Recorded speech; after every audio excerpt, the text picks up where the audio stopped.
Okay, You whoa, whoa, started, whoa, you whoa. started, and I was like, this sounds like I should be recording right now.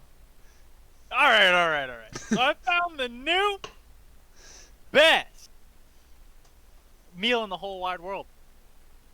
What is it? So you get yourself some protein. Mm-hmm. Okay. You take 2 scoops of that protein, you pour it into a bowl. Okay. Now you got this protein in a bowl, and then you add some water to it. But mix it all together. Add more water. Don't add too much. Is it boiling water like oatmeal? No, Or no, no, just... no, no. Just tap water. Just tap water. So you're just pour that thing in there. Okay, mix it up, and it's gonna turn into this like, kind of like doughy, not like super doughy, but like sticky almost. Mm-hmm. And then But pretty doughy. yeah, but then you can add like oatmeal or cereal or something to it to give it some nice texture. And then after that, you mix it up and then add more water if you need to. Sometimes oatmeal's kind of powdery, but it is what it is. And then you add like your choice of bananas, blueberries, or like peanut butter to it. Dude, it's so good. So good. Oh, and you just eat it? You just eat it. Yeah. Oh, okay. See, this was sounding like a recipe that I have for Like cookies? pancakes. Oh. For like Mm. vegan pancakes, you put in like, I think you put in like quick You oats, could. some oat milk, and a couple bananas, and you just kind of blend it up, and then you just pour it on a pan. Probably could. Make pancakes that Yeah, I feel like you make could you feel probably fat. cook Zane's. Yeah. Maybe you gotta take a little out of it or something, or it might not cook as well. Well, I put 2 scoops of oatmeal, like pretty much a half cup of water, 2 scoops of protein as well. Uh, uh, and then I did like 1 spoonful of peanut butter. And I don't know, man. Hmm. I'm here and I'm enjoying it. I'm, I think you should try and make pancakes out of it. Yeah, right? I mean, just it does not cook like normal pancakes. I can't remember, but I think it takes longer or something. And then you start eating it, and you're like, this is filling me up way faster than it should. Actually, you might be better off just eating it in the form that it is right now. It might make you feel less worse. Sorry, it might make you feel good. Yeah. This makes me feel really good. Especially Pour after a that nice diet. little heaping pile of sugar in there and Mm. take care of Yeah. it. Well, you just gotta get some vegan protein, then you can eat it, Benny. Mm. You can eat, The thing about vegan protein is it all tastes like grass. well. And I mean, I like grass as much as the next guy, but like, But Benny, it I just mean, seems a little weird. think about vegan meals. It's all about the sauce. When you just take the protein out of the stuff you're eating and you don't add like soy sauce or something, it's not gonna taste good. You just need to have Oh. savory protein. So I should pour a whole bottle of soy sauce into my protein powder. I mean, that's how I deal with my food. Okay, fair enough. Before we get too far in here, what are we all drinking? Gatorade. Oh, nice. Vegan water. I'm uh, drinking Leinenkugels. vegan Leinenkugel's Berry Weiss. I don't know. You get Leinenkrugels. Leinenkrugel. Leibenfrukels. Liposuction. Liposuction.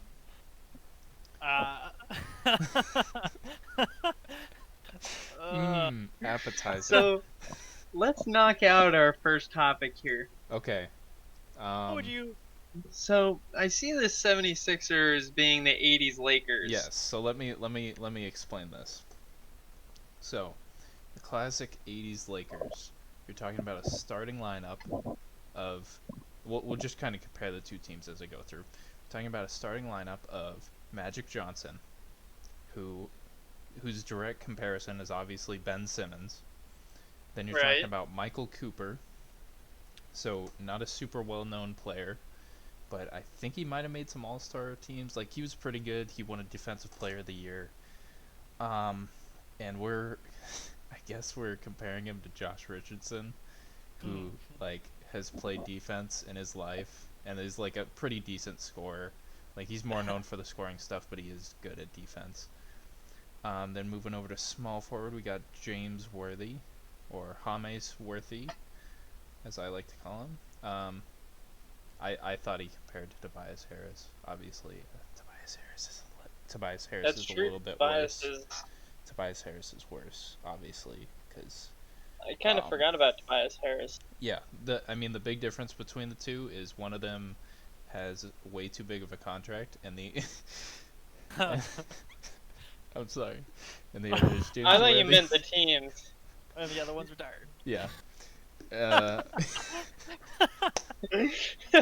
Otherwise, completely the Otherwise, same. completely the same. Otherwise, yeah, no difference. Tobias Harris is breaking out the goggles next season. You heard it here What's first. James Worthy's He's- 3-point% shooting? Well, see, that's the thing about comparing them, is it's such a different game now that James Worthy probably could have. It's kind of like Michael Jordan. Like Michael Jordan could have been Steph Curry, but that's not what went James on in that Worthy literally attempted 0.5 threes per game his whole Are career. you looking at this right now? Yeah, I'm looking at the stats. Dang it, Benny, you're not supposed to go against me on air. What is this? It's ridiculous. Okay, but anyway, power forward, Kurt Rampus, who is best known for getting punched in the face during the NBA Finals, and he's directly compared to Al Horford, who, if I remember right, oftentimes gets scared by rebounds. So I mean, some real comparisons there. Correlation there. Yeah, and then of course you have Joel Embiid being compared to the greatest center of all time, Kareem Abdul-Jabbar. Oh. Yeah, which is pretty is rough. See, now I need to explain the rest. The 76ers are a worse version of the 80s Lakers because they're playing in the wrong era and they're not as good at their jobs. See, to me, the thing about it is, like, the 80s Lakers, they were just ringing championships out left and right. With Larry like, Bird there. With Bird, against Bird. I mean, it's just kind of like, I think the Sixers need to win here before they can be similar. Like, I feel like Ben Simmons is he's good, but he's never gonna be like. I mean, Ben Simmons is winning Rookie of the Year this year. So He might as well win every year. I mean, He has. Every year he comes back with some new thing. how many players? Okay, how many players on the '80s Lakers won Rookie of the Year in their second year? How many? Not in the 80s Lakers, but I can tell you one other NBA player who won it on their second year. If it's not D Rose, then I don't care. Blake Griffin. He's not even a real player. He's on D Rose's team, so He is. Yeah, that's true. I mean, I think the best player on the '80s Lakers. You ready? yep. Ronnie Lester. You know why? Because he's from Iowa. Really? Yeah, he went to Iowa. All right. Well, by that definition, B.J. Armstrong is the best player on the 97-98 Bulls. I mean, I saw the He played- documentary. He played for Iowa. See, I think maybe the Sixers are more akin to like the Kobe Lakers because they took a minute to get the dub, to get the championship. They had to go through a few iterations, and But in this hypothetical situation, Ben Simmons is again compared to somebody he'll never be as good as Kobe Bryant. in the form of Kobe Bryant. Well, except for this. And Joel Embiid is also being compared to someone he'll never live up to in the form of Shaquille O'Neal. Dang. But It's It's getting pretty savage here pretty quick. I thought this was, when we started, to be honest, I thought this was going to be a pro 76ers podcast, but we have immediately thrown that out the window. I'll tell you Zip. right now. Saints Pro. It's more of the 2000 Lakers, not the 90s Lakers, because the 90s Lakers still had Magic Johnson and no Kobe and no Shaq, but that's fine. Yeah, I was just thinking it was a good comparison because there's no one else you can compare Ben Simmons to. I mean, as LeBron. as a point guard, no. You No. could compare it to. Will LeBron ever match up to Kobe, Benny? Will LeBron ever be better than Kobe? LeBron is already better than Kobe. Don't at me. Will he be a better Laker than Kobe? No. But is No, he won't be a better Laker than Kobe. But he's already a better Laker than Magic. No. No. No. What are you talking about, dude? Dude. What are you talking about? But he is a better overall player than Have you noticed that? Kobe Bryant. Kobe the Mamba Bryant. Oh, I thought you were trying to make a joke out of Tobias Harris being compared to Kobe. That is a joke. You're right. But anyway, Yeah. my main goal with this was to just show that at least their starting lineup is somewhat similar, and I was wondering, do you think they would benefit from running, I don't know what kind of scheme the 80s Lakers ran, but running an offense more similar to that versus what they're trying to do right now, which I'm not... Doesn't really work. Well, yeah, it doesn't Like, really clearly. work, and I don't 'Cause really it- understand what exactly it is. They have one of the best lineups in all of the East, and they still are sixth. See, and notice you said all of the East, where it shouldn't be hard to dominate. Like, Yeah. the Bucks were just like, let me take all of the wins. The Bucks, well, yeah, and they can beat every team. They've proven that, but they can't seem to get it together. Yeah, I mean, it's... And they lose to the bad teams. Yeah. I mean, you're looking at Joel Embiid, and you're like... You'd think... You'd just be like, okay, so we have one of the best post players. He's being compared to Hakeem, for his amazing post moves and the ability to dominate down low. Why don't we throw him out on the 3-point line because it's 2020 and try and make him into Steph Curry? Well, and the thing about the Sixers, they barely lost to Toronto last year. Yeah.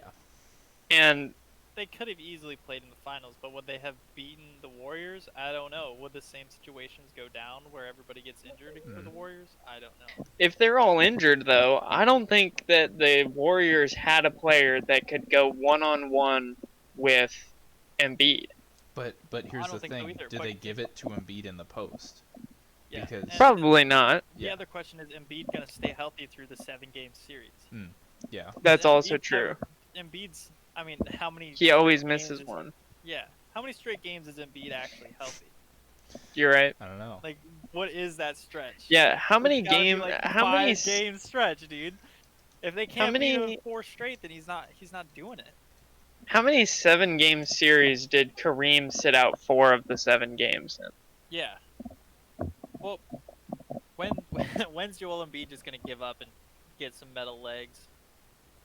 I mean, Kareem and Hakeem Olajuwon, like, those guys would have played through whatever. I mean, they wouldn't be able to walk That's a whole different. after. It's just a whole different era. Like You know, no doubt. the flu game is just what I think of whenever I think of that. It's. I mean, Michael Jordan knew that he had to be out there to win the game. Yeah. And now we have Christian Wood out here with the coronavirus game, knowing that he had to be out there to win the game, putting up 32 points and 9 rebounds or something crazy. Making sure to get really involved so everybody got it. No, that's Rudy They're the Gobert. same height. Oh, yeah, right. Now, Rudy Gobert, solid. Oh, Rudy solid Gobert center. was straight up just spitting on people, dude. Rudy Gobert was like, "Oh, you don't have the coronavirus yet? Now you do." Well, you know? the thing is that situation has brought up like such hate from Donovan Mitchell, but I keep seeing like Every now and then I'll see a conspiracy theory online that's like, did Donovan Mitchell actually have the coronavirus first and give it to Rudy, who then gave it to everyone else? But didn't Donovan Mitchell come out with it after Rudy Gobert? Well, he was tested after. Yeah, So yeah, so yeah. technically they could have had it at the same time. They don't know for sure that like Gobert, And it's almost you know. impossible to tell because they were probably together all the time, Yeah. playing together and living together and practicing together. Yeah. Yeah. So here's the question. You're the Utah Jazz. Which one do you trade? Because you have to trade one because they aren't liking each Rudy other. Now. Gobert. Yeah. I think Donovan Mitchell's the future. You know who you don't trade? Mike Conley, the greatest player of all time. You mean the most underrated, greatest player of all time? Certainly the most underrated all-star caliber player playing right now. Is he all-star caliber? Because he hasn't ever made an all-star game. He's not all-star caliber this year, but he definitely has been. Okay. I mean, think about the fact that he plays point guard on Memphis and in the West, and then realize that's why he's never been in an all-star game. He's playing against the other, like, 6 best point guards in the league on a low tier team. Whoa, Benny, you're speaking a little bit fast there. I don't mean If you remember, I don't mean as in quality of play. I mean as in size of market. Oh, okay. How's he ever gonna get votes over Steph, Dame, Westbrook? See, Chris Paul I'm is over thinking- there. I'm thinking I don't think he would have made steps up. the All-Star team like within the last 4 years. I'm thinking It is true. He before plays a that, very when he plays a with, very like, deep season. I mean, he's old. He's a little bit old now. I'm talking like when he had like Marcus Saul, when he had Zach Randolph on his team, when he had Rudy Gay on his team, but also he had all those better guys on his team who they're looking at and they're like, which one of these guys from the Memphis Grizzlies do we take and put on the All-Star team? He also plays a super deep position. I mean, I think that probably every year a point guard or two gets dropped that probably should have made it. Yeah. Or maybe, would have made it if they were similar caliber but played a different position. I mean, they were talking about Damian Lillard for a bunch of years because he just kept getting cut out. I mean, it kind of makes sense because there's way more 6-foot guys in the world than, Ben Simmons. But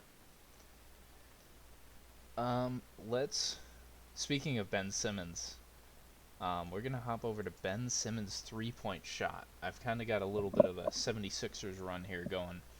Dude, Ben Simmons' three-point shot is the most legendary thing in the whole world. Well, hold up. I'm gonna preface it with a little quote from the man himself.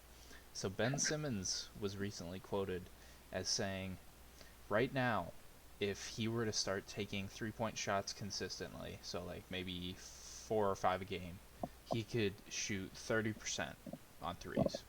But he doesn't want to take threes until he's shooting 40%. Ben Simmons has made 2 3-point shots in his career. Yes, but he's also shooting 33%. So 2 for 6. So I mean, he's not wrong. His sample size is extremely small and invalid, but he's not wrong. Yeah. Ben Simmons, dude. Yeah, I mean, Steve Kerr's got the career record, and it's 45%. Mm-hmm. So Ben Simmons is not willing to start taking threes until he feels confident he can hold on to at least a top 5 position on the 3-point list. I mean, imagine how silly that is. You know what? I'm gonna say it right now, guys. I am I'm applying for the NBA draft next year. This upcoming year. Now, I would shoot the ball and I would play defense. But right now, I think I'd shoot at maybe a maybe a 30% clip, but once I get that up to around 50, 60, I think I'll be good to like start shooting the ball and playing in games. But until then, I just collect my paycheck. That I sounds good mean, to me, man.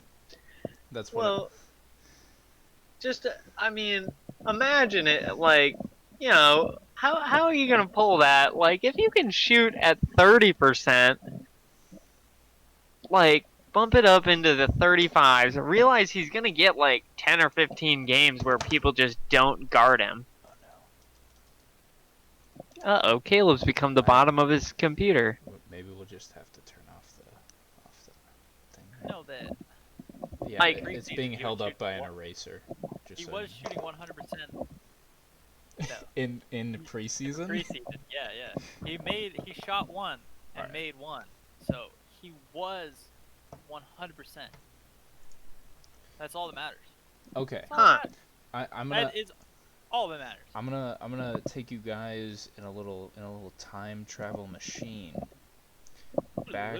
back in time to what was Russell Westbrook's MVP season? 2016, 2017? Or was it 2017, Yeah, something like 2018? that. I think that was it. I think it was 2017, 2018. So, Russell Westbrook, I'd say there were a few good players that could help Russell Westbrook out during that time. When he was like absolutely going off, absolutely beasting. They ended up making it to the playoffs. His MVP season where he first averaged a triple-double. So, one of those was Steven Adams, and the other big contributor was Andre Roberson. So Right. we're going to take a little look at Andre Roberson's three-point percentage, and during that season, it was 24.5% from three. Now, Yeah, I remember this. when he had an open three, he took it because he knew that it would space the floor and create more room for Russ to do his thing. If he hits 1-3, they need to go out there and guard him. Like, they can kind of just let him shoot, but once he starts hitting one or two, they have to go out there and guard him. Why is Ben Simmons not doing the same thing? We've seen the videos Yeah. of LeBron standing under the basket just like, do it, Ben. Do it. Do it, Ben. Please. Well, Like, that... and- Shoot the ball.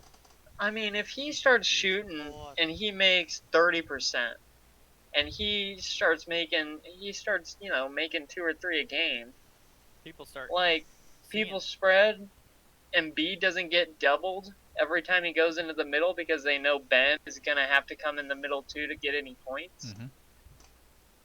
You also allow Tobias Harris to get a little bit more range, a little more space. And he's a because pretty good He's a pretty strong three-point shooter too. Yeah. It's almost like the 76ers are so obsessed with having space, but they forgot to have people who could make good use of that space, because your best two players are at their best within 5 feet. Not saying that Embiid can't shoot threes, because, obviously he's proven that he can do, like, everything on the court. But that is not where he should be. Yeah, I mean Embiid shoots at 32%. Which isn't bad for a 7-foot Certainly dude not that, bad for a center. that didn't play basketball until he's, in high school or something. Well, when you're that height, Yeah. it just happens. When you're that height, you just kind of throw it at the rim, And it just kind of goes in. the rim is at eye level, so you just kind of. It's like the Space Jam extending arm. But yeah, Ben Simmons should start taking threes. He absolutely should start taking threes. I mean, it can't hurt him at this point. No. They're gonna have to either shake up the team or someone is gonna have to make a serious leap. Yeah. I mean, and if you're looking at their team, you're like, okay, well, Ben Simmons has it. We can just stand in the lane and pop out every 3 seconds because we know that's the only place you can go. But then you're Right. also, by having Ben Simmons out there, kind of like you were saying before, I'm actively double teaming Embiid in the post. Right. So maybe that's why they had him out at 3, because Ben Simmons is making double teams for him. But Must be. no. Al Horford's not that amazing of a 3-point shooter. Right, and he's better at filling the gaps that people need him. He's better at playing the like down and dirty defense Mhm. if he needs to, and he's more of a glue guy. I mean, He might be the best glue guy, but he's more in that role than like filling a hole of creating space for other players and creating opportunities. well, the reason, in my opinion, the reason that the 76ers got him is when he was on the Celtics, he was the Giannis stopper in the playoffs. Like, in Yeah, that series versus the Celtics, like, the first couple games, like, Giannis couldn't do a thing. Like, he was... And to be fair, this was younger Giannis. Maybe he wasn't driving as hard as he should have or whatever, but he was settling for 3-point shots and wasn't I hitting think them. Al Horford played Embiid well too in the playoff. Yeah, I mean, he's a great defensive player. Right, right. Okay, so speaking of modern NBA defenses, let's use that as a segue to go into LeBron flopping. So my Oh, preface for this topic is, the other day I was watching a YouTube video. It was someone reacting to the craziest NBA flops, and I kid you not, 60% of that video was LeBron James. LeBron James. It was all LeBron flopping. So Those I'm LeBron gonna flop. pose this question, and I'm gonna pose it in this specific way. Versus Michael Jordan, if you're looking at LeBron and you're looking at Michael, does LeBron's flopping make him soft? And I do have an answer for this, so I'm just gonna let you guys go and answer. does LeBron flopping make him soft? Yes. Uh, I mean, I don't think you should be flopping, I don't think. No, you but shouldn't be flopping, but I I can't also say that it makes LeBron soft. I mean, you see the man literally charge through people. Like, LeBron is a man on that court, and everybody else is a child. Hmm. The way that he pushes them around. Do you think that LeBron has the same mentality as Michael while we're on this subject? in which space? Like, no. I mean, like, I think when LeBron gets out on the court, he's trying to do what it takes to put the best situation out there. He's trying to get to the best play, and Michael's just trying to get to the play. He's just trying to get it done. Michael wanted to do it. Michael wanted to do it himself. Where LeBron's gonna let everybody else play. Hmm. I mean, I think that Michael knew that he could do it all by himself. Not saying that LeBron can't do it all by himself. I mean, look at the Cavs. But you know, Did you guys both watch all of The Last Dance? no. I did. Okay. So that one of those final ones, it was almost the story arc of Michael Jordan in his, I don't know, changing mindset as he got older. He realized, like, oh, maybe I can't do this all myself, as he's like passing off to Steve Kerr to let him take, the shot to win the championship and everything. Right. It's kind of a cool moment. So, I'm gonna answer the two questions. I don't think LeBron has the same mindset. I would agree with you guys. I think he does want to make his teammates better, which doesn't necessarily differ from Jordan. LeBron just takes a different way about it versus screaming and yelling at them in practice and like pushing them and physically punching them into shape. But Well, I I would feel like Right. the screaming and yelling part yeah. in practice is necessary. Mhm. Yeah, I would agree. There's only one way to drive somebody to do something, and I that's mean, Yeah. it's clear that Mike had something figured out. I mean, but I think Look- part of the reason why the Bulls had that success is, well, one, with Mike and Scotty, you had no room for failure. Like, if you just you knew what perfection was. Mm-hmm. And I think that Phil Jackson was able to keep them together. Like, Michael would chew everybody into smithereens, and Phil would be able to pull the team back and be like, "Gentlemen, we just have to play." Like, Yeah. So but I will say one more thing about LeBron. Uh, just to say that, get this out here. I respect LeBron. I think he's the best player in the league right now. Maybe not right now, but with everything he's done, there might be someone that's technically better than him right now. But we won't get into that. I don't think. Like Anthony Davis. Well, we'll see if Anthony Davis can stay healthy. And Yeah, that's on one team for. I don't think LeBron has the same killer instinct as Michael. I don't think LeBron can just be like, that's it, I'm mad, I'm taking over this game. I think he can try. But I think Kobe had that mindset. yes, I would 100% agree with that. The But Mamba mentality there. I think LeBron just falls a little bit short in that. I'm not saying he can't take it over at the end of games. I'm not saying he can't make those game-winning shots. I think that LeBron, I think that he relies on his teammates more than Michael would. Mm-hmm. In that sense, saying that, I mean, I understand LeBron's getting older, quote unquote, now, but he's not that old. Yeah, and that's yeah. So, I mean, he just relies on his teammates more than Michael ever did, and I think that's another reason why maybe he didn't win 6 rings. well, that's also a reason that LeBron has had to have 2 other All-Stars on his team to win a championship.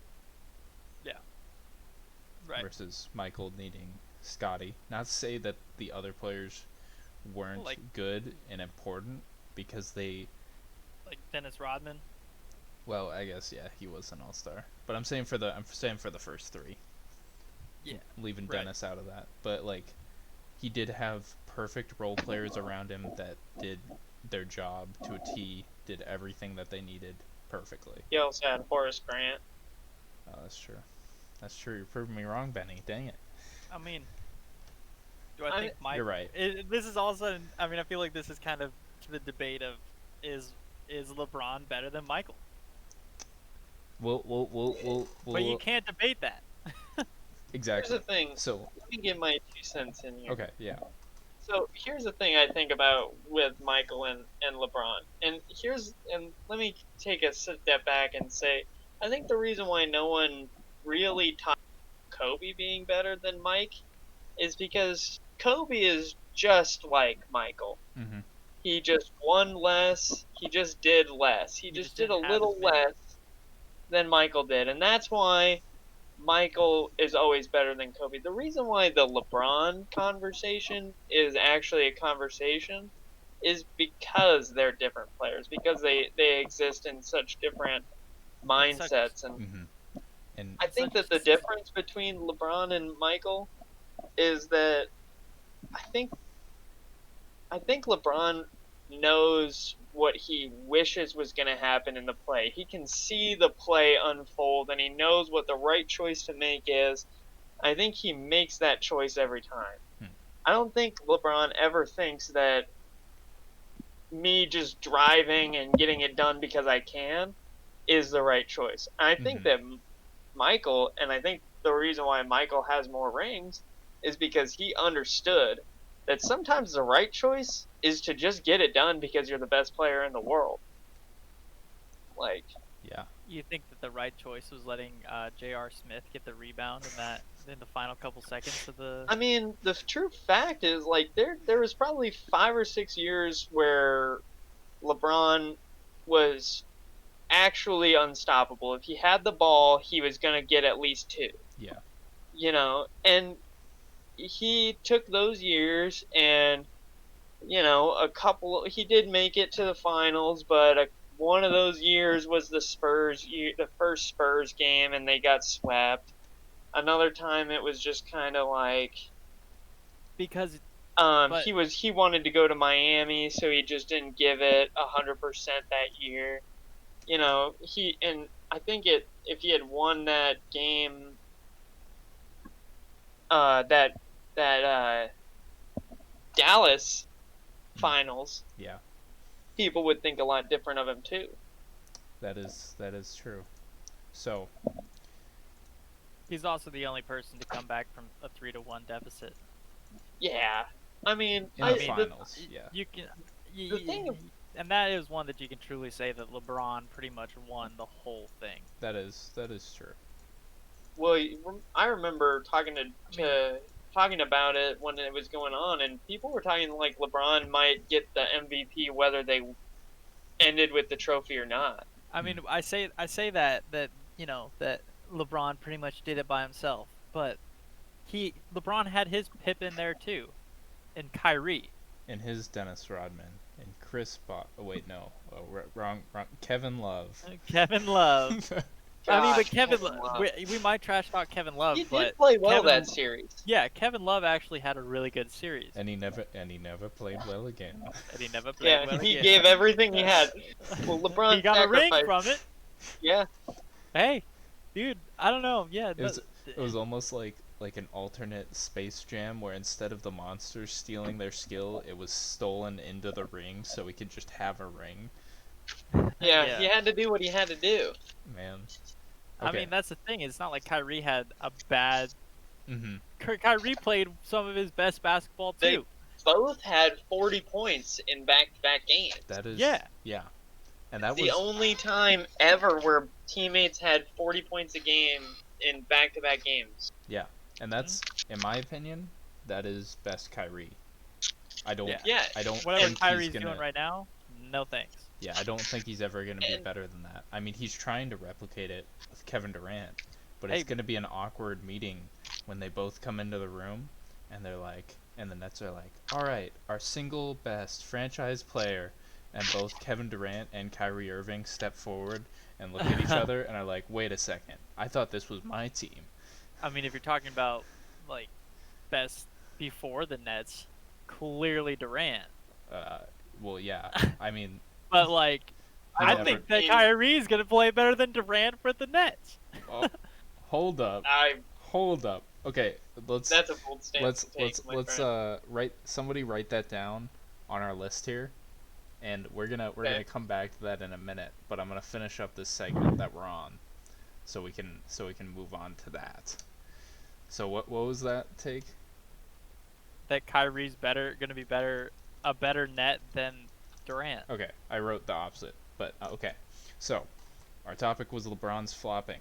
So two things that I wanted to finish this with was the reason that the LeBron versus MJ comparison is so tantalizing is because obviously it's easier to compare Kobe and MJ because they were kind of in the same era. They at least overlapped. They played each other. But Michael Jordan and LeBron never played each other in the NBA. The moment that MJ walked out the door, LeBron walked in and took his spot. So I think it's very hard. It also makes it very hard to compare them because they're so different players and they're literally playing in different eras. Yeah, and think about like LeBron got the whole chosen one thing. Like Mm-hmm. I can't think of a player that came into the league and was already like day one he got there and people had already decided he was The king. Zion. Zion. You're right, Zion. Well, and I guess we'll see how that plays out. But okay, so our topic here was LeBron flopping. Does that make him soft? And my answer to this, and it was versus Michael. Does it make him soft versus Michael? And my answer to this is no. And the reason that it's a no is because Michael Jordan, as everybody who watched The Last Dance saw, this man was willing to do anything possible to win. So if Michael Jordan played today, without a doubt in my mind, he would be flopping. If LeBron played back when Michael played, if you flop, everybody's just going to be like, okay, well, the guy's on the ground now, like, whatever, no foul called, they're just going to take the ball and go down and score. You needed to be tough, you needed to take it to the basket, and you needed to get up when they pushed you down. But in this era, LeBron knows who he is, Michael would know who he is.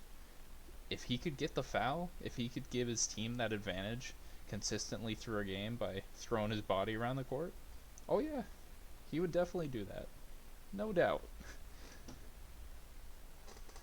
Yeah, I agree with you. All right, Zane, bring us back to Kyrie. Being better than Durant. Nets Kyrie being better than Durant. I'll be honest, dude. I think that it's going to be really hard to come back from Achilles injury. I mean, you know, who comes back from Achilles injuries in basketball? You know, because I mean, the style of play, sure, Durant isn't like the crossover kind of guy. He's gonna, you know, he's Durant, like 7 foot tall, gonna just push through you like Michael, but or LeBron really. But you know, Kyrie has had his fair share of injuries. I mean, he's had shoulder injuries, face injuries, back injuries, knee injuries. But like Kyrie, I think Kyrie's got that mentality that we talked about in a Kobe and in a Michael. He's going to go out there and he's going to win the game for you.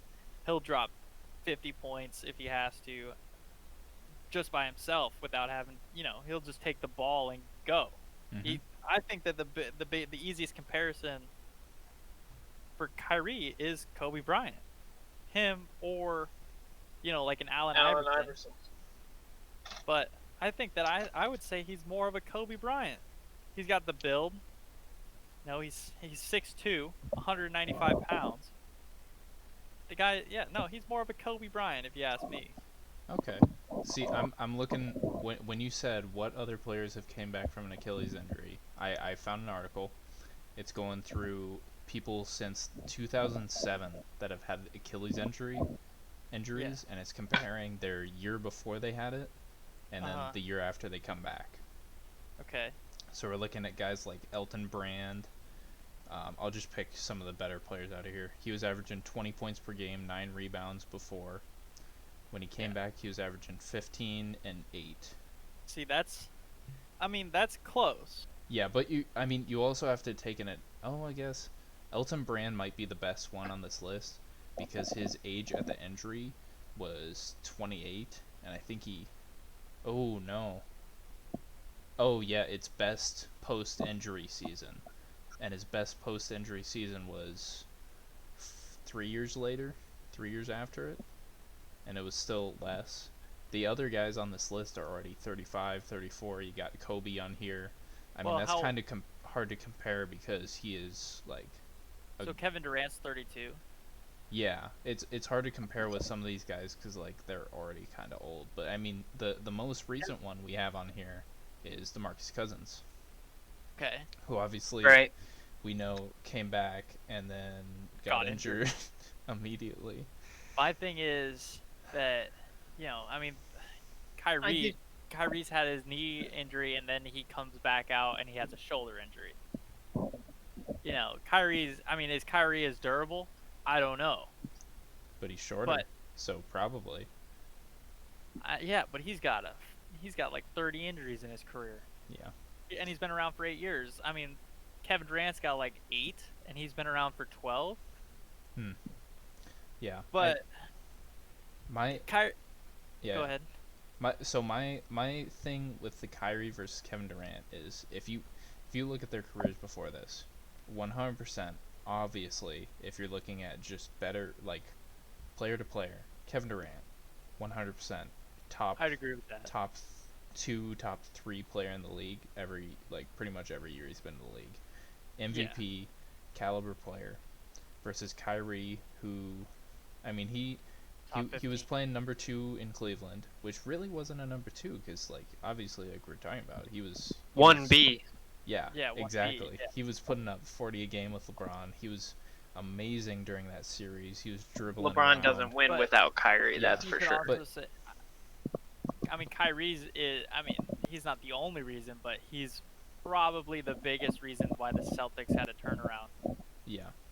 My worry with these two specifically is not injuries at all, but it's with the egos of these two. Because you're looking at, you're hearing things come out now from the Warriors For Kevin Durant, you're hearing Draymond be like, I mean, Draymond comes out and he's just honest about everything. Like, I respect that guy for just how hard he's worked to get into the league. But anyway, he's coming out and he's like, yeah, so Kevin Durant would just come over to the bench and be like, Steph is just keep shooting the ball. He won't pass it to me. You guys are taking terrible shots. You need to give the ball to me because I can make the best like decisions and shots out of anybody on this team. And then you're talking about Kyrie, who had his whole exit from the Celtics and is like, everybody except for Jason Tatum is garbage. LeBron, I'm sorry for everything I did to you. I want you back. Yeah, because he sees the greatness, but that's why he went with Durant, because I mean the closest player to LeBron, other than like Giannis, is Kevin Durant. Mm-hmm. I think the thing about, I think Caleb's right. I think Kevin Durant can't play with other players. Like, think about Westbrook. Yes. Yeah. I don't think Westbrook is too much different from Kyrie, apart from the fact that Kyrie shoots a better three. But like Westbrook, I don't think Kevin Durant can play with Kyrie if Kyrie takes the ball down the court every single time and gets to make the choice where the ball goes. If he thinks he can dribble, dribble, dribble, dribble, dribble, drive, dribble, drive, dribble, dribble, dribble, shoot, I mean, he's going to do that. And Kevin Durant's going to get upset that he doesn't get a shot. And it depends which Kyrie we see too, because will we see the Cleveland Kyrie who's going down there and just being amazing and doing crazy dribble moves, or will we see the Boston Kyrie who's? We'll see the Boston. When I saw him, he was shooting terrible percentages. He was running down there, popping up three and missing. You know. He was doing what James Harden does: shoots every time and then passes it off every once in a while, because that's what he had. That's what he had to do. But now he's got Kevin Durant. So he could play like he did in Cleveland, and you know, and be the guy that's on the inside doing all the crazy layups and all the crossovers, and you know, but when he was in the Celtics, he had to win the games. You know, I mean, look at Kemba. Kemba's winning all the games in Celtics right now. I think in Boston. I think that's just different people. I think if you look at Kyrie versus Kemba's like, I would say Kemba's more of a humble guy and a team playing guy and a guy who a little can get closer along. To a true point guard. Yeah, and who can get along well with his teammates. Like he's gonna take his shots and he can score really well, but he's never gonna say, I'm the number one, I'm gonna take the shot over you. He's gonna be like, hey, we're a team, like you guys do what you want. I think Kyrie came in there with the mindset like, okay, well, I had my time with LeBron and we did our championships, but this is my team now. I'm in charge. I'm taking the shots. I think that's what Kyrie was looking for, though. Kyrie wanted to be that guy, so he made himself that guy. Mm-hmm. I agree. But now that he's back with, I mean, he's the number 2 guy in the net in Brooklyn. You know, or would you say that he's number 1? You know, because the Celtics, he had to be the number 1 guy. He had to win the games. He had to take the ball and drive. I mean, you know, as the Cavs, he was the number 2, just like now in Brooklyn. He's the number 2. Kevin Durant can go in, but I just think that Kyrie's gonna play better basketball. It almost just seemed I mean I'm a big Cleveland Kyrie fan, but everything he's done after he left Cleveland, I've just not been a fan of. Like it seemed like he tried to go into the Celtics and do what Michael Jordan did in the Last Dance documentary, where he's like, Scott Burrell, are you gonna like go out there and make 3 tonight? Are you gonna shoot for one for 8? What's gonna happen? Except for Kyrie did it all wrong, and it pissed everybody except for Jason Tatum off. Except for Kyrie's not. He's not the Kobe Bryant. He's not the Michael Jordan. Yeah. Yeah. I mean, Kobe Bryant would walk the walk and talk the talk. Mm-hmm. And Kyrie can. I mean, he can walk the walk, but can he always talk the talk? I don't know. True. I don't even know if the Nets are gonna be much of anything. Like, if I'm the Nets, my biggest fear is that Durant comes back and he's not the guy he was. Yeah. Kyrie never really gets started, and they burned a lot of cap space and a lot of And opportunity 2 to All-Stars. get two Yeah. guys that just never really get there. And 2 starting Hmm. 5 All-Stars You know on what? that. You know what it reminds me of? I don't know if you guys know about I think it's the 99 2000 uh, Trailblazers. I don't know if you know anything about them.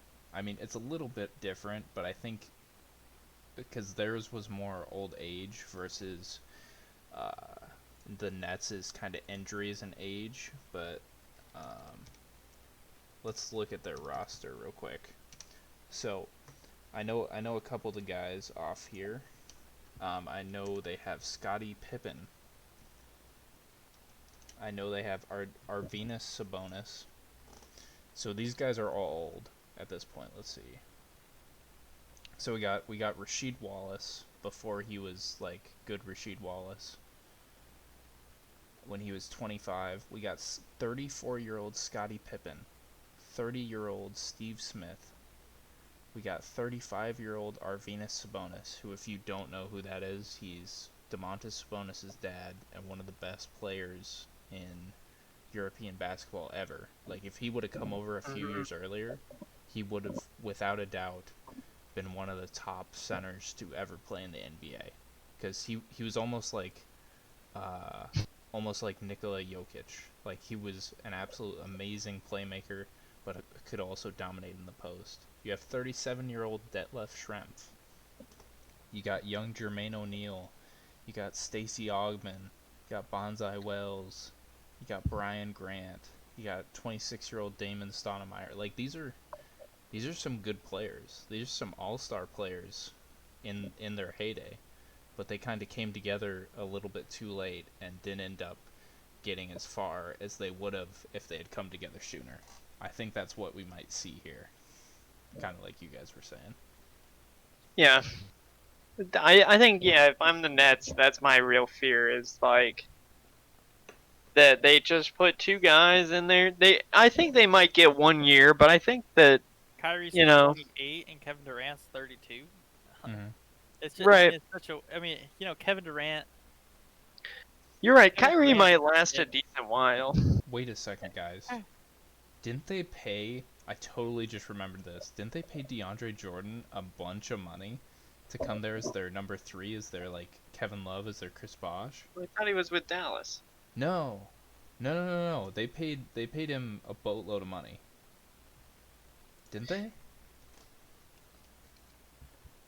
I'm pretty sure they did because I remember during fantasy season. Oh my gosh, what is their center's name? Oh no, crap. Yeah. I can picture his face. I can't. Oh, Jarrett Allen. Jared Allen. Yeah. Jarrett Allen. So They, Jarrett, yeah. They, He is on the Nets. You're right. how much are they paying him right now? Gonna go quiet for a second. Let's check his contract. he's got his salary is 22.8 mil. I'm seeing 10 for his current. Well, probably overall. Yes. Okay, so I mean Oh gosh, that's not a I huge thought that amount was of money. But how old is DeAndre Jordan? pretty He's- old. he's getting- 36, I think. 31. Okay, 31. that's not terrible. But like when you're talking about, I think the closest thing to DeAndre Jordan would almost be Dwight Howard. Like in his heyday, except for DeAndre Jordan didn't have the, how should I put this? Didn't have the thinking that he was good at post moves when in reality he wasn't, like Dwight Howard did. DeAndre Jordan knew what he was good at, and he did it to the best of his ability, just rim running, catching lobs, getting rebounds, getting putbacks. But I don't know about a 31-year-old guy who is pretty much just in the NBA for his athleticism. Yeah. I mean, that's a. I mean, they have an old team. Yeah. I mean, they're not super old, but in sports They're not. terms. Yes. Well, I think KD has said before that he doesn't see himself playing to uh 38 or 40. I think he knows that he's built a career to only make it to like 35, 36, well, especially now with an Achilles injury. Yeah. right? I mean, like it's such a different sport. Like Yeah. you can come back from an Achilles injury in like baseball maybe.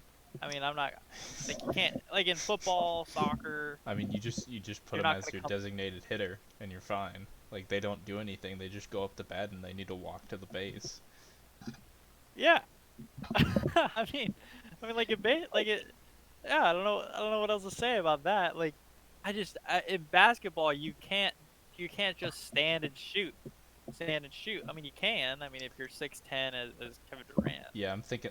You know what I'm thinking about right now? I'm thinking about those highlight clips of Dirk in his last season, where he's like Yeah, Golly. lumbering down the court, and you're like, ah, this just pains my eyes to watch this man. One of the good, loved it, one dude. of the Loved greats. Oh, So I was, I think the Nets. It's hard to say about Kyrie what he's gonna be. It's hard to say where Durant's gonna be. yeah, They'll be interesting to watch, but I mean, I think the East should have its hopes more in like in Giannis and mm-hmm, the Sixers and the Celtics. yeah. Like, Unless I mean, that's the top three teams. unless Giannis leaves the Bucks, Yeah, but where would he go? the Heat. Oh, I guess I've heard that argument. I mean, the Heat. I've heard the Warriors out there, but the Heat are the only team who, at the moment, have the cap space. But I don't think Giannis leaves. hmm, I think if they don't get super close or get it done this year, there's the potential for him to leave because he could go to the Heat. He could play with Jimmy Butler. I think that team just overall has more of the mindset that he's in because he is one of the players in the NBA now that does have that Kobe, does have that MJ mindset. I think he just Yeah. hasn't quite built up his skill around that mindset to be able to do the things that MJ and Kobe were able to do. If they don't, if Milwaukee doesn't make it to the finals this year, he's gonna leave. I think. Yeah. I mean, Well, I think if I go think it ahead. has to be Milwaukee and Los Angeles, L.A. Lakers, not Clippers. It's gonna be Mm. the Lakers. Mm. I think Milwaukee is pretty much a shoe-in, but at this rate, everybody's had their time to rest. Everybody's healthy. Everybody's healthy. Yeah. Whoever's in the playoffs is playing at their full capacity now. That is. And Yeah. I think I don't think anybody in the East other than the Sixers beats Milwaukee, and I think that it's going to be the LA playoffs over there in the West. Yeah.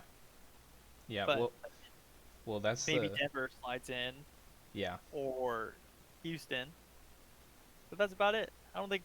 Yeah, I think it's going to be Kawhi versus LeBron, and it's going to be Sixers versus Giannis.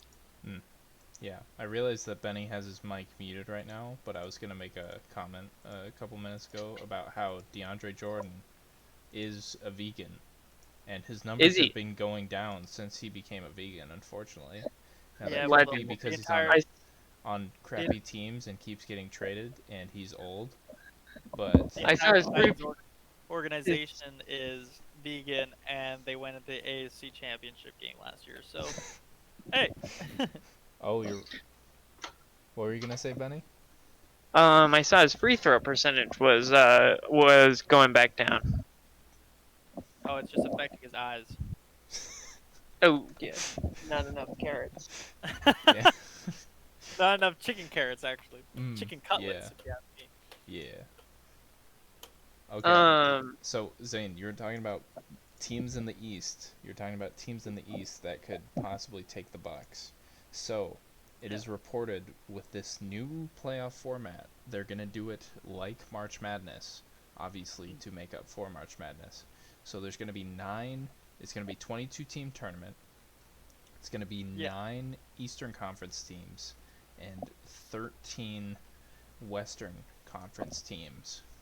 So the interesting thing about this playoff format is that it will not be, well, so it could, I don't know if it's confirmed or not, but it could not be separated by conferences since there's a different number of team in each conferences, unless they do Right. like the whole section off, like playing games and So try and keep it realistically, mostly the same. we could see LA versus LA. Exactly. So it's gonna be a single elimination. For the I play doubt that. for the extra teams that are in there, maybe. Until they get down to 16, probably. Yeah, that's what I would think. But we could see some crazy But- games, like some Eastern. We could see. It'd be the interesting Heat if versus the Jazz in a playoff series, like things you would never see before. I'd be willing to bet that after it gets down to the 6 teams, then then it's East versus West. Not then it's East on East. It'd be West on West, but it'd be pretty interesting if like the Bucks ended up against Utah or something like that. yeah. I think Utah would give Milwaukee a pretty good game, honestly. Yeah, I mean they got Gobert down there that can Gobert in the go middle. against Giannis. I don't know, like Donovan plays pretty strong. I think he'd play pretty strong against Milwaukee. Yeah. I think. I mean, Yeah. all we I don't know is know. Kostas will win ring, right? Yeah. One What- Antetokounmpo will win one. Well, unless the other LA, Maybe. unless Kawhi Oh, shows they- up again. Oh, And, Kawhi. and once again rips it out of the hands of the Antetokounmpo brothers. And until what's the youngest brother, Alex? Until Alex comes into the NBA and he goes to the Clippers, obviously. yes. So. But by that point, Kawhi will be back to the Spurs. So Spread the Antetokounmpo love. Every team should get one. Yeah. I I'm. think it's pronounced Adetokounmpo, but that's fine. I don't know. We can Google it after this. So, I don't know. I have to see how it shakes out. It's hard for me to say who would be where. Because, You might get a situation where a really strong team plays another really strong team, and someone who might deserve to go further gets knocked out early. I have the standings up right here, so I'm gonna just take a guess at who the teams are that are making it in. So is it solely by record though, or is it? Oh, sorry. The 22 teams are playing regular season games, like 8 regular season games. I think that's just to bring some money in, but then they might do playoffs after it, just normal. I'm not really sure what exactly is going on with the whole play-in tournament thing, but I'm guessing they might change this because you have a potential of the Warriors, who are obviously last in the Western Conference. You have they're a good and they're a very popular team, and they have Steph back, and they might have Clay back, and now they have Andrew Wiggins and Draymond's there. So when their whole team's back, they're not really a 15-15 team or 15-50 team at all. So I think they might actually be in it, and they might be leaving out another Western Conference team. So right now, the Western Conference is It's 13. the Lakers, Yeah. the Clippers, Denver, Utah, Oklahoma, Houston, Dallas, Memphis. So Portland. New Orleans, Sacramento, San Antonio, and Phoenix. But I think I think I saw something that said that the teams that weren't making it from the Western Conference were the Suns and the Timberwolves, the teams that were not asked to join. It might have been the Spurs and the Timberwolves, but I know it was the Suns or Spurs, and then the Timberwolves for sure are not coming. No, the teams that were not invited in the West is the Timberwolves and the Warriors. Really? And then the teams that were not invited in the East are the Hornets, Bulls, Knicks, Pistons, Hawks, and Cavaliers. So everyone that's eliminated got dropped out. That's how they decided. Yeah. Okay, so let's say, I mean, Phoenix here, I don't know. Phoenix, I think, is actually better than San Antonio. Did I Phoenix think just make? Well, Phoenix made it. They're 13. I, I, Okay, so the Phoenix Suns are 26 and 39 right now, Mhm. and the next closest is Minnesota at 19 and 45, mhm. and then underneath that is of course Golden State at 15 and 50. So yeah, Phoenix, and then but like the Phoenix is only one game behind San Antonio, and San Antonio is 27 and 36. I mean not one game, but Yeah. one win to match wins, but. So I think that Phoenix could beat San Antonio, Sacramento, and really maybe New Orleans. But I mean, But probably not. if you're looking at the way that they're gonna structure it, you're gonna have the Suns playing what? The Lakers probably. Probably the Lakers, because I think Well, if it's 11 on each Wizards- side, the Wizards have the lowest record at 24 and 40, so they'll be playing the Bucks, and the Bucks Yeah. will. And then Yeah. Toronto will probably get like Sacramento, and then But- and the Clippers will probably get San Antonio. if they take the conferences out of it entirely, Yeah. Washington is actually last, which means they'll take They'll take the Lakers. No, they'll take No, on They'll the take Bucks. Milwaukee. the Bucks. The Suns will play the Lakers because the Lakers are the next best and the Suns are Mhm. the next worst. Oh yeah, I see what you're saying. So then San Antonio gets Toronto. San Antonio. Sacramento. Toronto. No, gets- they get Raptors. Oh, you said That's Toronto. what I said, my bad. Toronto. I'm totally. You're good. Sacramento will be sent to The Clippers. Then New Orleans plays Denver. Denver. Or Boston. No, Well, Boston. Denver. Yeah, Boston. It depends on who wins more in the next losses. 8 games. Yeah, Boston's at 21 losses and Denver's at 22. The losses. Trailblazers will play the other, either Denver or Boston. And then you get the Magic Grizzlies. play Utah. Yeah, and- Magic plays Utah. Memphis is next. No, Brooklyn. Nets. Brooklyn is next. And they play Oklahoma City. The Brooklyn next. They play Miami actually. Oh, you're right. They play Miami. That would those middle games will be really interesting. I think. I mean, Yeah, obviously, yeah. if I'm watching the Bucks play the Wizards, I mean, Bradley Beal's okay. Oh, that's what I was gonna say. So Grizzlies go to OKC. So, That'd be so- an interesting. supposedly, some of these players that have been out for a long time, like John Wall with the Wizards, and then Kevin Durant with the Nets, supposedly, nothing confirmed, probably won't happen. But there are rumors of people being like, hey, like Kevin Durant could just like pop in here Yeah, and because he's They healthy. might make it. yeah, and start playing.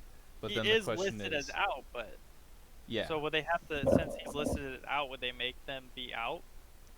no, I don't know. Oh, no, I don't think so. It's I not don't like think so it's not like you're like, oh well, you were paying out for 4 months ago, so why are you healthy now? Yeah, right. But like, it's different circumstances.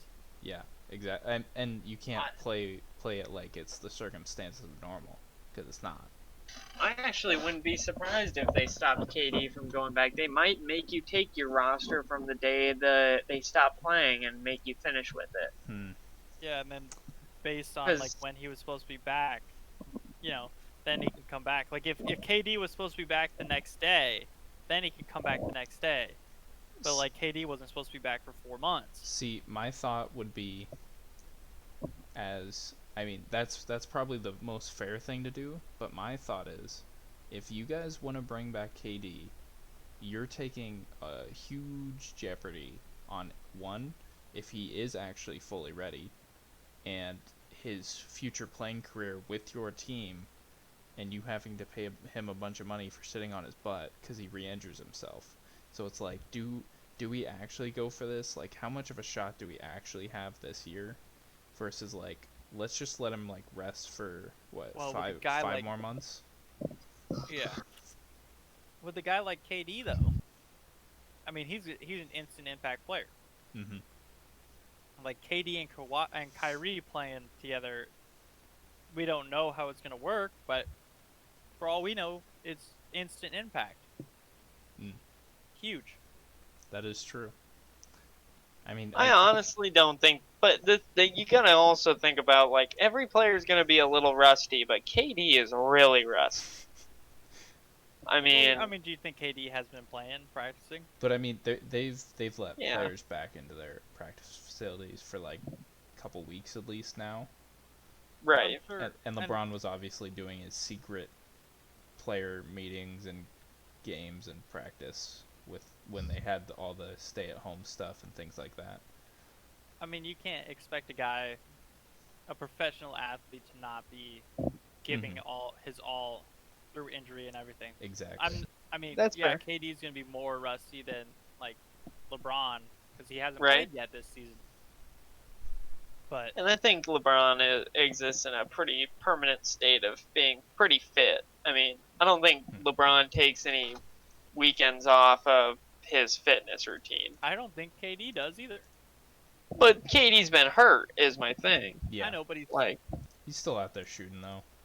he's out there yeah, shooting. you're right. And You're right. every day he's taking that next step. Every day you're a little bit better. Yeah. Every day, And- he's taking those. And To some practicing extent, it's jumps. like riding a bike.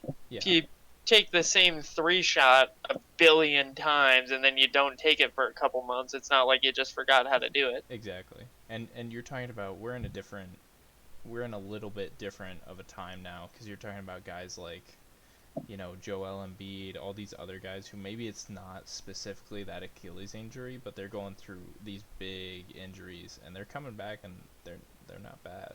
Like they're learning more about how to correctly bring people back after Derrick Rose ruined his career by continually coming back slightly too early and getting re-injured. Yeah. Yeah. Look at Isaiah Thomas. Exactly. Yeah. I'm gonna pose a quick question for you guys before we finish this one out. So, they're looking at doing the 1-16 playoff seeding, not worrying about conference, which is obviously something they've never done before in the current NBA history. So, my question is, if the Bucks do not make it to the NBA Finals under the new format, is the what if of teams like the Bucks not making it because of the new format where, you know, no offense to the East teams, but they're probably making it to the finals. Really only the 76ers are in the way, and, you know, they probably should make it. Is the what if bigger than the cool factor of seeing games like the Heat versus the Jazz and all these games that you never get to see in a playoff setting where people are actually giving their all versus like just another regular season game? I think the thing about the 16 game, or the 16 seed playoff for getting conference and everything, is it allows a team like, you know, Portland to make it in or something. Now, this year, actually, the conferences seem to be pretty even. I mean, just looking at it now, the 8th seed for the West is 32 win Memphis versus 30 win Orlando. Like, I guess the real difference is after Memphis, you jump straight to the Mavericks. And in the East, you go just to the Nets. But after that, like the Sixers, Pacers, Heat, Boston, Raptors, and Bucks, I mean, those are a bunch of solid teams, even against the Rockets, Thunder, Jazz, Nuggets, Clippers, and Lakers. That is true.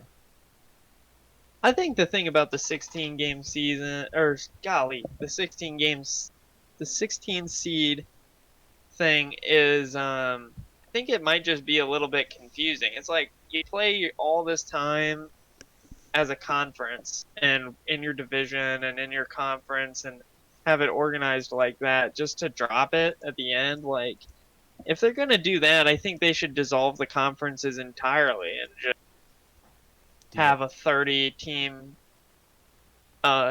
league. So you're saying if they do it once, they just throw it out the Keep doing window. it. New NBA. Well, I mean, I could see if that.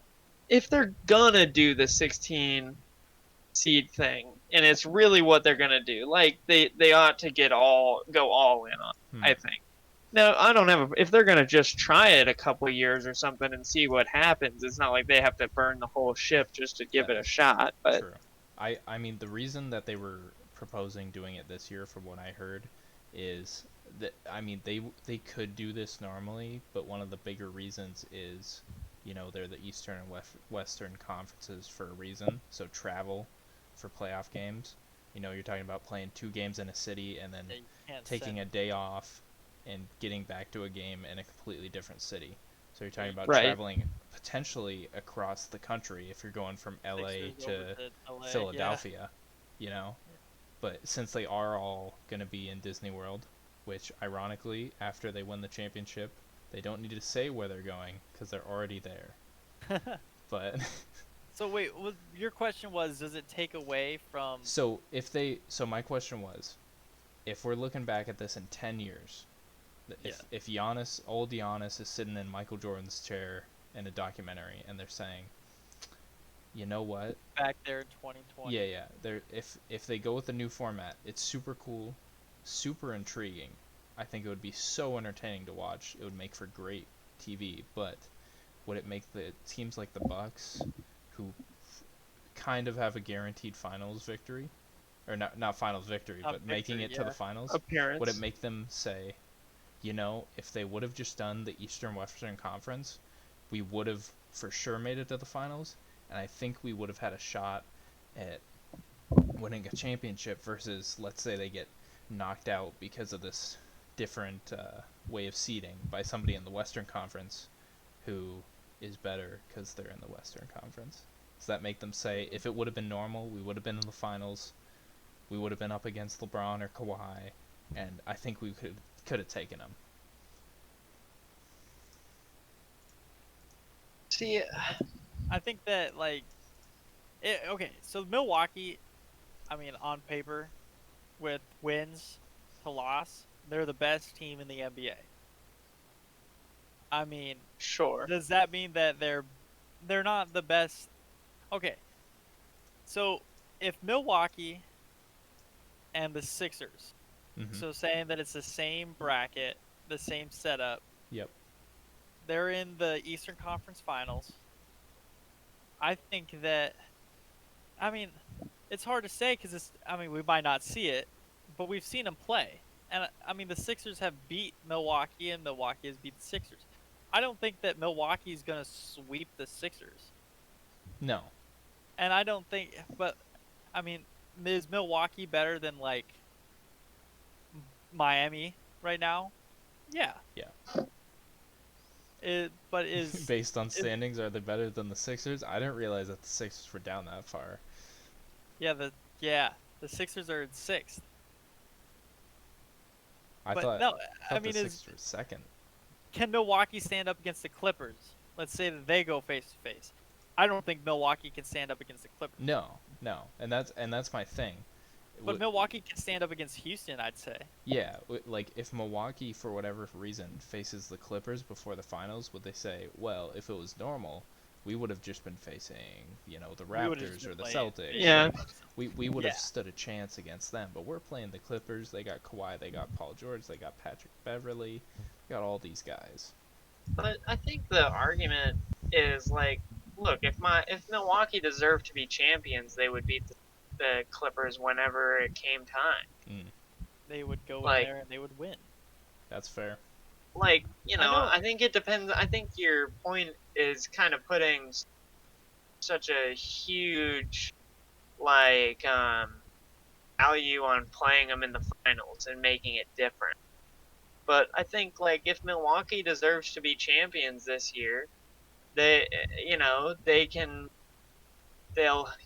gonna have to play two or three really solid teams.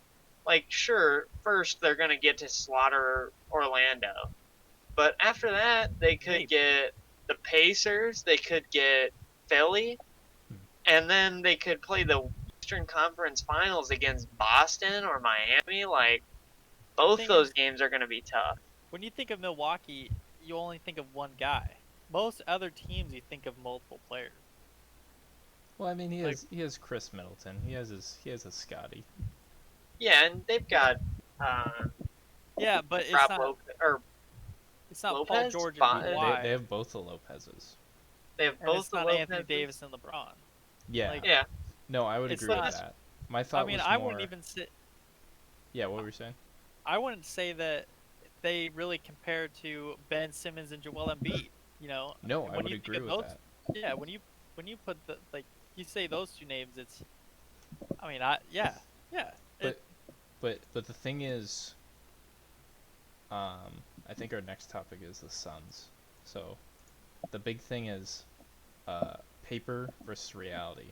So I think you guys have kind of come to the consensus. Cool factor, way bigger than, someone, under the normal circumstance, maybe making it to the finals. Because if you're a champion, right. you're a champion. Yeah, If you're gonna go Yeah. out and win it like Kawhi did last year, right. Like, I don't think Kawhi. And think about like the any champion team. I mean, maybe with like there's probably exceptions that you could make where the teams got to play a team they lined up well against every time. Mm-hmm. But like think about the last few champions. Like you think of Golden State. Golden State could have played the best team available any year, Mm-hmm. and taken them to a decent series. Yeah. Like But- the Cavaliers, Toronto last year, Yeah. Miami, the Spurs. Like if you're gonna be a champion, let's play let's play the next guy, whoever's coming. But- like let's not worry about what series we're in, what standing we're at. My thing is, I don't think the Bucks are the Warriors. I don't think they're the Cavs. I don't think they're the Heat with LeBron. I don't think they're either of those things. Right. I see them more I don't as think so either. the Mavericks when they beat the Heat. They're not one of those teams that is going to go back and do it every year. I think they have a chance this year to make it and be able to win. Does that mean that they can do it next year or the year before or Right. last year? Probably not. But I think if you talk to the Mavericks players, if you talk to Dirk and like or Cuban and whoever, I think if you asked them if they were gonna play LeBron and the Heat in the Western Conference semis or whatever, Mm-hmm. I think they'd be like, well, we're gonna show up and play LeBron the exact same way, And I think if you talk to them, they'll say we had the strategy, we knew that we could trust LeBron to fail, and we let him. And we let him take shots that he knew he wasn't going to make, and on and on. And I think like I said, if the Mavericks were going to be champions, they because didn't they play the Lakers that year and I mean, I'm guessing they would have had to, right? they had to have beat the Spurs, they had to have beat the Lakers. At some point, it's not like they played like the Knicks, 3 times in a row. That is true. Okay. I mean, Yeah. I think if you're gonna be the champion, you're the best team. Mhm. That's the thing about basketball. The reason why I think basketball playoffs are so good is because, in a 7-game series, pretty much every time the best team wins, barring injury. Mhm. In football, any team can win because any You only given play Sunday, you get one shot. Some silly injury, some stupid mistake changes everything. The whole game is over because somebody did something dumb. Unless you have Patrick Mahomes, Unless you're Patrick Mahomes. because you can fucking sidearm throw a pass. Or unless you're Drew Brees, you can say anything on the radio, and no one will get mad at you. But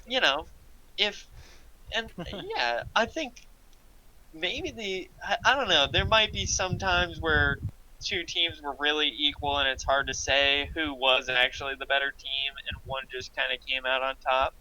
I think LeBron's second Miami ring is like the exact uh, example of two teams just being equal.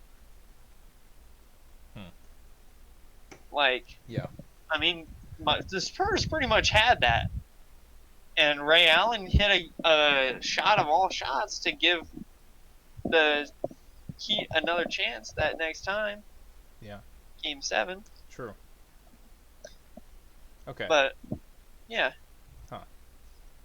All right. So we talked about who was it? Zane, were you talking about the 76ers? You're talking about Joel Embiid and Ben Simmons matching up against Giannis. And our next topic is going to be about teams that are better on paper than in reality. And the specific team I wrote down for this was the Phoenix Suns. The Phoenix Suns. So the reason I wrote down the Phoenix Suns is because, in my opinion, if I look at the Suns roster, and you know, I'm a guy who plays 2K, so I'm probably basing this a little bit off the ratings of 2K. But if I look at the Suns roster and I see Ricky Rubio, and he was putting up good numbers this year, like in fantasy he's at least. good. He was getting scoring. Look at what he did for Utah last year. Exactly. He was scoring as much as he needed to, which, you know, isn't a huge amount, like 10 to 15, but he's also getting a bunch of assists. He's getting some steals, maybe some rebounds. And He's got that effort. You're talking about Devin Booker, who Jermon scored Burger. who scored 70 points back when he was like a baby. 20. Yeah. I think that they're the biggest up and coming team. Well, I think they already should have up and came. Yeah, my I argument. think they've been the biggest up and coming team for a couple For a long years. time. Yeah. And then Yeah. you got Kelly Oubre, who was from the Wizards, but he's absolutely broken out as an amazing scorer, amazing athleticism for the Suns. They have like 10 power forwards who on any other team would be starting caliber. You got Dario Saric, who almost won Rookie of the Year over Malcolm Brogdon, who is like a really decent player. You got Aaron Baines, who somehow magically blossomed an amazing 3-point game since he left the Celtics. You got Cheikh Diallo, who's a great rebounder, great inside scorer. And then you got their center, first overall, or was he first overall? He was DeAndre Yeah. Ayton, right? Yeah, DeAndre Ayton. So they're trying to build a little Kobe Shaq action So in they there. are the best on paper. Yeah. Well, mean, you like, know by another far. team. You know another team. Last year's Celtics. Kyrie, Yeah. Jason Tatum, Jaylen Jaylen Brown, Gordon Hayward, or maybe Gordon was Hayward. Gordon Hayward injured at that point? No, he's there. No, he Yeah. had just come back, and they had Horford still. They might have had Enes Kanter, or no? in his no, that's this. maybe that's the Knicks. Is I that think. this year? No, that was. Yeah. You're Didn't they have a pretty solid center, or did Was it Horford? Horford play center for I him? think they might have had Yeah. Baines. I think they had Aaron Baines. Yeah. But I mean, the Celtics last year, I think almost everybody had them at least up there because they assumed like, well, they made it to the Eastern Conference Finals without Gordon Hayward or Kyrie. Add Gordon Hayward and Kyrie, and you get it. Yeah. But But obviously that didn't happen. injuries and ego. Right. Yeah. So the thing that I was going to bring up with the Suns is if you look over the time that Devin Booker has been there, they have not had a winning season. They have not made the playoffs. They've not really gotten close. I think this year is their most wins. And they're They made the still playoffs. they're still seen as one of the crappiest teams in the league. Even Yeah, with a no doubt. roster that in my opinion should be way better than they are. So I know you guys know about the whole banana boat crew. You got LeBron, you got Carmelo, you got D Wade, you got all those guys that, you know, wanted to play together, and some of them did. But you got the same sort of group with Devin Booker with D'Angelo Russell and with Karl Anthony Towns. So recently, you had D'Angelo Russell go over to the Timberwolves with Cat, but they're talking about the possibility of Devin Booker going in there. So Oh I boy, was gonna I was boy, gonna vey. I was gonna tell you my opinion of this, and you guys can tell me if you think I'm right or not. So I think if this ends up happening, don't know how they would pull this off, but if this ends up happening, it's gonna be really awkward because Devin Booker, D'Angelo Russell, and Karl Anthony Towns, who you think about them and you're like, yeah, those are like good guys. Like Karl Anthony Towns is probably all-star caliber. D'Angelo Russell is like, borderline all-star. I think he could be in some years, might not in others. Devin Booker, Didn't he make it last year? yeah. Devin Booker probably all-star. But then you bring them together and you realize, none of them have really ever won. Well, Yeah, right. And then, yeah, I mean, Karl Anthony Towns made it to the playoffs. Like, they all a little can't take bit. over the team like they do now. One of them has to be the guy to step up. yeah. And who would that be? Like, I mean, I mean, Karl Anthony Towns? I think it has to be Cat because he's the best. Yeah. But Yeah, my but my Devin also- Booker has been the top guy since he started, and they've then, lost.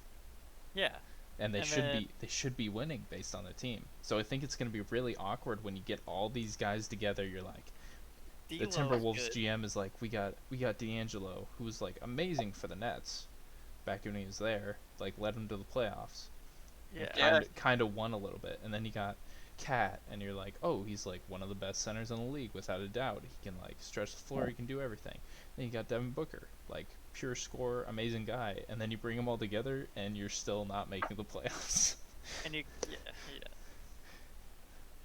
It's I think the thing about it, it's like I think until they win, they're always gonna get that like stigma of not being able to win. Like, Yeah, I mean, if you think about I mean, obviously we can't compare them to like guys like LeBron, because if you look at LeBron, like how many losing seasons did he have? Like maybe one his rookie season, or did he just start going to the playoffs right away? He might have. But I mean, I think it took him like 2 years to make to the playoffs, yeah, but that's not bad for a team that had especially the number one since he overall was pick. 19 the they're first year. building it around him. Exactly. Still coming around him. When you're talking about Devin Booker, who's been in the league for what 5-6 years at this point. 4 years. Is it 4? Mhm. Yeah, for like a long enough for them to be decent, and he has all the tools around him to do whatever it is he's trying to do, which I'm not really sure what that is, if that's scoring points or winning games, because you would think the two would connect, but they just don't seem to with him and Here's Bradley my question: Beal. do you think that this Suns team would have made the playoffs if they were in the East? Yes. So it's like Oh, maybe maybe. they just kind of got the short end of a pretty big stick Well, actually, in the way. I think I said yes too early, but I mean, I'm not gonna say like, well, like put them in the East and suddenly they're like the 6th seed, but they might have snuck the 8th seed in. yeah. Like Who's the 8th seed right now? What, the Magic? the Magic. Okay. But they're like, better think than the like, Magic, right? yeah, instead of playing Houston, Oklahoma, and Utah 2 times a year, or you know what I mean, Yeah. a bundle of times a year. Instead, they get to play Charlotte and Chicago. Yeah. Give them another 4 or 5 wins, and they're right there. Yeah. But With 4 or 5 wins, and they're 31 or 30. I mean, yeah, I guess you could say they're right there. they're scraping by. They're not at the top. well, they're by not. I any mean, like I means. said, I don't think they're not. I don't think that the Suns this year we're gonna win anything, No. even if you give them a playoff spot. I think they'd be, bottom seed playoffs. I think the problem with if you get all those guys on Minnesota is, you know, you need coaching. You need a coach who can define roles and force players to follow those roles, whether they like it or not. Yeah, and I just realized something you were saying about the whole conference thing is like these standings are not true to like let's say for whatever reason they pull off the trade next year. Who's now the bottom team if everybody's back and healthy? Oh, the Timberwolves are, and then you have the Suns right after that. Cause the Warriors ain't staying down at 15 and No, 50. no. Maybe the Spurs drop down, but I mean, if you're looking at Maybe. these teams and you're like, who's the bad team out of this? You got the Timberwolves. You know they got Cat and D'Angelo. You got the Suns. They got They're that 19 roster we and just 35. talked about. The Spurs, they're probably bad.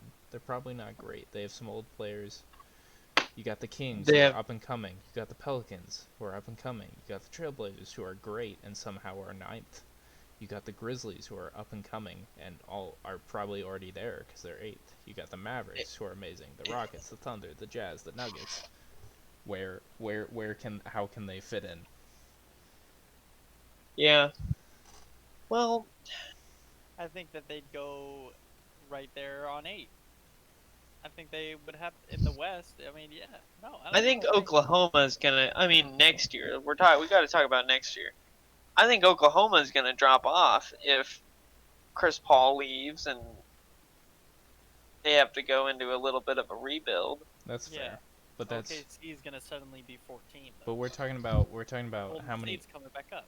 how many teams are dropping. We're talking about the Thunder, and we're One. talking about the Spurs.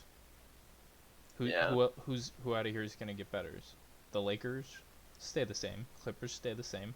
Nuggets probably Nuggets get better because they'll have better. Michael Porter Jr. You know, getting better. Jazz, we'll I see. bet- Pretty much the same. We'll see I about bet the our whole top, Gobert. Yeah, our top 3 stays the same. I'd say that Golden State takes 4. Utah drops down to 5. Houston goes up to 6. Dallas goes up to 7. And then, if the whole trade ends up working, we start seeing Minnesota up at 8 or 9. And where Portland will fluctuate with that. I don't know, man. But the Pelicans are only going to get better too, and so they could bump into 8.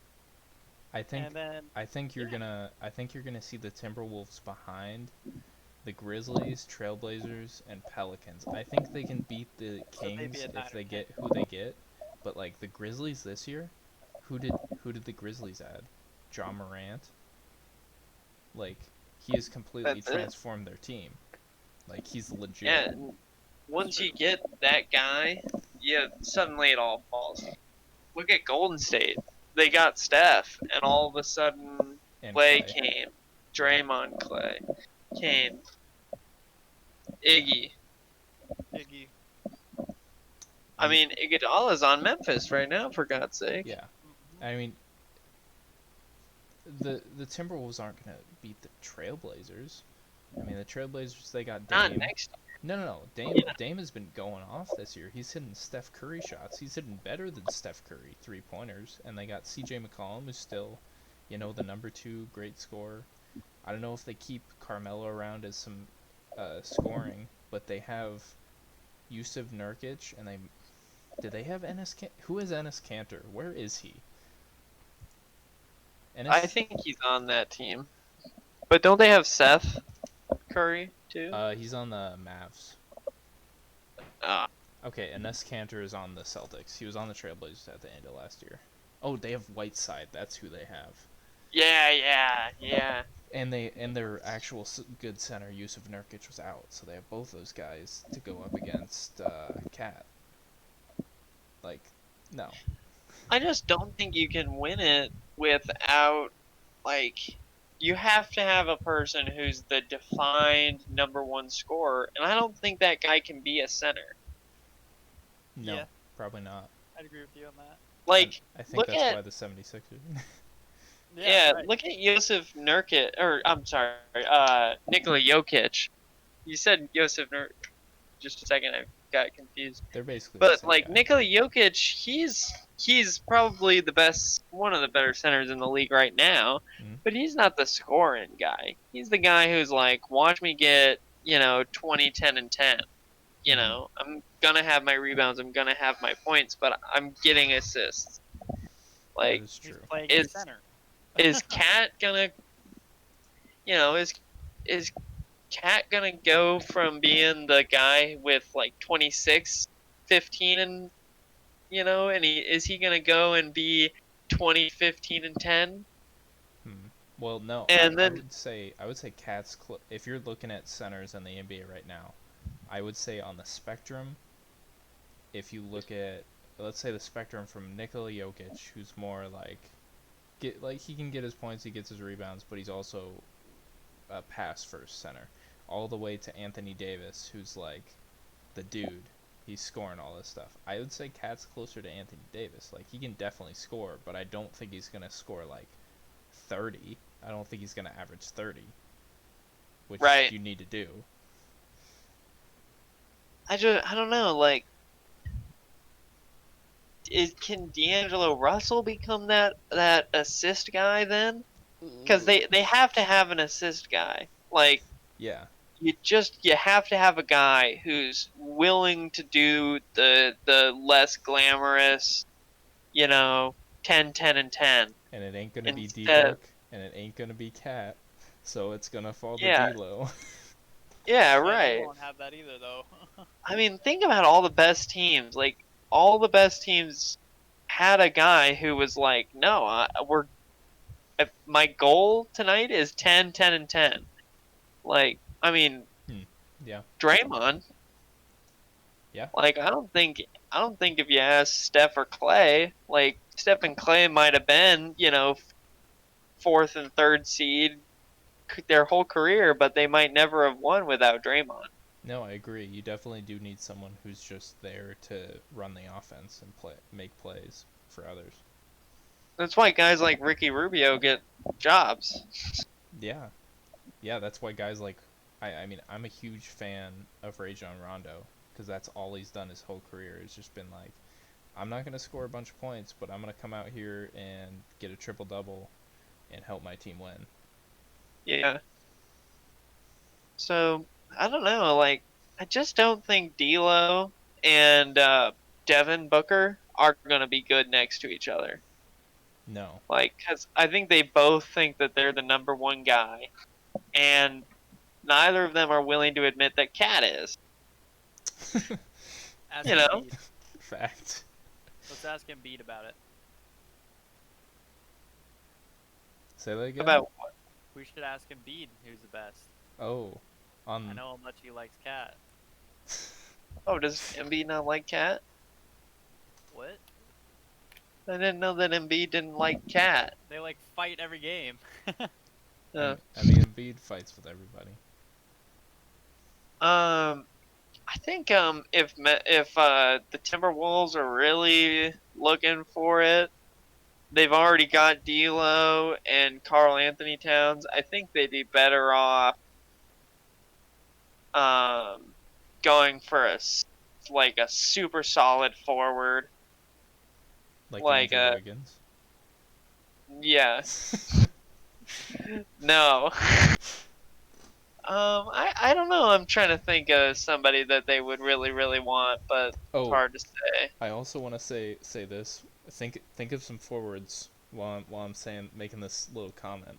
But let me just marvel at the difference between Timberwolves Andrew Wiggins and the now Warriors Andrew Wiggins, and how different of a player he became in only one transaction. Because you're talking about the Timberwolves Andrew Wiggins, who like, oh, I'm gonna go out there and get my 18 points and like not really help my team, but just be like terrible and never get better. And then he gets traded and he's immediately putting up like 23, 25. He's getting all these steals. He's playing amazing defense. Just that's my main. I didn't even think about it before, but that's my main reason why the Timberwolves can't do it. It's not the players. It's not their fault. It's the organization. They have not built a winning culture. You see Andrew Wiggins get plugged in to the Iggy, to the Harrison Barnes slot, and he's immediately like amazing. But you throw him back on the Timberwolves, and you're like, this dude sucks. Well, it's coaching. It's Steve Kerr. Exactly. I mean, It's their whole organization. yeah. You know, I finally thought of my power forward that I think would turn the Timberwolves around, and it's a man we all know and love, Kevin Love. Oh, I thought you were gonna pull out Anthony Davis. Well, yeah, Anthony Davis is Yeah, instant yeah. I impact think it player. would be. I think they should add Luca. Yeah. Dude, Luka is a beast. He's in his second year and he's already got the Mavericks at 7. Like, and Luka's KP, no offense to KP is a great player, and he was also coming off injury, but I feel like KP is extremely inconsistent. Yeah. Like, one game he's like, I'm driving it to the hoop, I'm like being aggressive, I'm taking good shots, and then the next game he's like, okay, well, I'm going back to being a European and fading away and missing all my shots and not really helping the team. So Luka, here you go, take a triple double with like 40 points. I wonder, maybe they could pick up, maybe the Timberwolves could pick up, like, Lauri Markkanen or, Mm. like... More people who haven't won yet. Well, they're gonna have to get somebody who's not, Yeah. you know, they can't add the best player. Exactly. I just think they Maybe need Aaron Gordon. Coach Sauce. Aaron Gordon. Every team needs an Antikempo. Yeah. Every team And needs Coach Sauce there. They got You know who would really help them win? Giannis. Yeah. I think around the time that Giannis's contract like comes up, you're gonna have an Antetokounmpo on every single team. You're gonna have Giannis's mother like on the Thunder. Mother You're gonna Antikempo. have his like grandma on the Rockets. Mama Kempo. They're just like they'll be just like the Lakers. They're like, no, we really valued their basketball skill, and they're like, so you value the basketball skill of a 90-year-old woman who is like 5'5". Like, yes, we think she would be don't a know great that. addition to our team. We signed her instead of signing J.R. Smith to our Lakers. We think that she will be way better. I'll tell you one thing: she won't rebound the ball and run out to the 3-point line because she can't move. She's in a wheelchair. Yeah, she's gonna go right back up over KD. KD's gonna move out the way. They Yeah, are I don't going know. back up over KD. Wait, does Giannis have a son? Can they sign his son? Who's like Yeah. 1 or 2? They could. No, you gotta be 19 to be in the league. Doesn't mean they No, can't you just sign have to be 1 year removed from high school. Oh. him. So first he Think needs to about get his it. PED. Yeah. Easy. So a 3-year-old. Yeah, I think the Timberwolves are in a really tough spot. They gotta burn a whole lot of team to move on. The sucky thing is they're almost in like the Bulls. I don't know what you'd call it. Like the Bulls, is it a riptide or whatever, where you just keep getting sucked down, where like you kind of build up a bit and you're like, oh, we're so close, and then you're like, oh, actually we can't make it. Oh, we're going back down. Like, I guess the Bulls aren't probably the best one for that because they had like the 2011, they had D Rose and those guys, but like if you look at like maybe if they added like John Wall and moved D'Lo to shooting guard. ooh, but the question is John Wall because he's coming off a huge surgery and he's been out for like 3 years. But what if I You only talk need about him the to rough put? on KD. This man hasn't played basketball in like 3 years. What if I just need him to show up and do 10 and 10? I think he could do it. My question would be how much of John Wall's playmaking was based on his athleticism. Right. Well, they should have hung on to D Rose while they had him. I agree with that because D Rose was being a beast, and now he's being a beast for Detroit, where it doesn't matter. Yeah. They had the guy. Yeah. Yeah, you're right. Yeah, but they don't need the guy. They need somebody to look nice I mean, next the to the thing. guy. Yeah, but here's the thing. Imagine. So, imagine Karl Anthony Towns, D'Lo, Booker, and the new Michael Jordan. It's all standing in the in the Maybe line. on the Wizards. What's your top five? See, I'm thinking the old Michael Jordan. I was about to say like there were all these stories about how great Wilt was and how how athletic he was, how he could like lift all this weight and all this stuff. But teams were contacting him like after his 50s because he was still so much in shape and so athletic, and Right. they're like, please come play for our team. Like, I Dude. don't think Michael Jordan's at that point. No. He's been drinking. Wilt is different, dude. Yeah. Wilt's a different guy. Well, Wilt It's not probably the, wasn't drinking whiskey and smoking cigars every single day. No, he was. Oh, he was? he's just Wilt What, Chamberlain. yeah, I remember hearing tons of stories about Wilt partying. Well, I think it was more about him and women than Oh, that's probably true. because he wrote in his book But that he look, probably has like he's basically the modern day Genghis Khan as far as children go. Oh, Wilt's cut from different cloth, man. He's a beast. Yeah, I mean, if you put him in today's game, though, yeah. I it's don't hard to know. say. I bet he, yeah, I bet Wilt would play pretty darn good in today's age. That Wilt would? Yeah. Well, he's dead. Well, I don't Oh, mean oh, like, you mean Oh, you mean if he was back alive? I don't mean like if we threw him in when he's 194 freaking years old.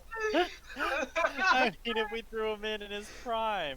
Oh, Yeah, Well, I was he's dead, gonna so- say. Okay. no, I don't think so, Zane. Because I think realistically, if he was in the league today, he'd be on the 76ers, and they'd push him out and make him shoot threes. Yeah, probably. You'd be like, well, Yeah, but you're knowing bigger than Wilt- the average horse, but you better go step back. Knowing Wilt, he could jump from the three to dunk. Oh yeah, I mean, Giannis is basically his athleticism. Hey man. Yeah. If you ask old Kirker himself, Wilt Chamberlain is the GOAT. Yeah. Oh jeez. You know, that's because Randy can jump and kick a 9-foot ceiling or whatever. 12-foot ceiling. Don't 12-foot shortchange- ceiling. Don't you shortchange the GOAT now, bud?